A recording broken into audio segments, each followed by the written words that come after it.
Alright guys, welcome back to your 20-second XHTML and CSS tutorial, and as promised, I'm going to be talking to you guys about borders. And I'm not talking about like the Mexican US border, I'm talking about borders in CSS. Now, as I mentioned before, or at least I think I mentioned this before, the border is the area that surrounds or basically it outlines the padding.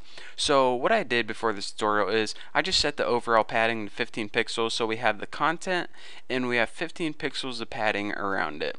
So now what I need to do is show you guys what a border is. So let me make one of the ugliest borders ever. I'm just going to make it stand out, and I'm going to make like a red border or something. So the border, you think you might just be able to type border and type red, but you can't just do that. Border actually has three properties that you need to set in order to make a border. The first one is border color, and let's just go ahead and set this equal to red. That should look pretty good. And the second one is width. How wide or thick do you want your border? And that's border width, and I'm just gonna make mine like 3 pixels or something. That'll be good enough. And the last the last element you need to set when working with the border is border style. Now I think by default it might be solid, but let's see if I can remember. There's dotted, dashed, I think there's one called double, groove, inset, outset, solid. Anyways, you can look them up online if you forget them, but let's go ahead and I'll add a simple one. Border minus style dash, and this gives you like dotted lines basically. So now let's go ahead and save this and see what we get. When we refresh this, we get a red 3 pixels wide dashed border. Pretty cool, huh? So this kind of actually reminds me of a coupon that you would cut out.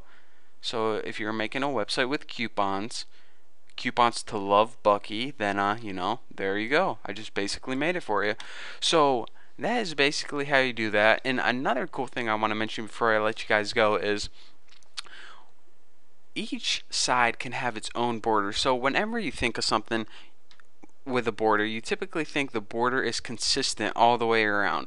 But sometimes when you're creating a website, you want the top to be one thing, or maybe you only want a border on the bottom like it's underlined in a cool type of way. So you can do that using some special border properties, and that's this. Say you want to change like the top or something, you can use border minus top minus color and set this equal to like green. That looks good. And now what you can do is like put border minus top minus style, and let's make this one dotted. And now let's go ahead and oh yeah, the width. Border minus top minus width, and set this equal to like 4 pixels. Bump it up a little bit, and if I didn't mess up anything, I should get a nice dotted green 4 pixel border across the top. So this looks pretty ugly right now, but trust me, if you work with it, I mean, most people you just use this when they want to underline something, like if it's like the title of a paragraph or title of an article or something.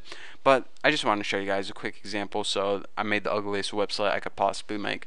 But anyways, I showed you guys how to do that on the top, but if you just replace this word top with bottom, left, or right, then you guys can see the other effects that it can have. I'm not going to go through bottom, left, and right because it's obvious what it would do. So anyways, that is how you make a border. Whether you want it consistent, you just write border minus the property, or if you want it on one side, you write border minus what side you want minus the property, and then write the value. So anyways, that's basically all there is to borders. Nothing else I can think of. So anyways, thank you guys for watching. Don't forget to subscribe, and I'll see you next tutorial where we're probably going to be covering margin. So I'll see you then.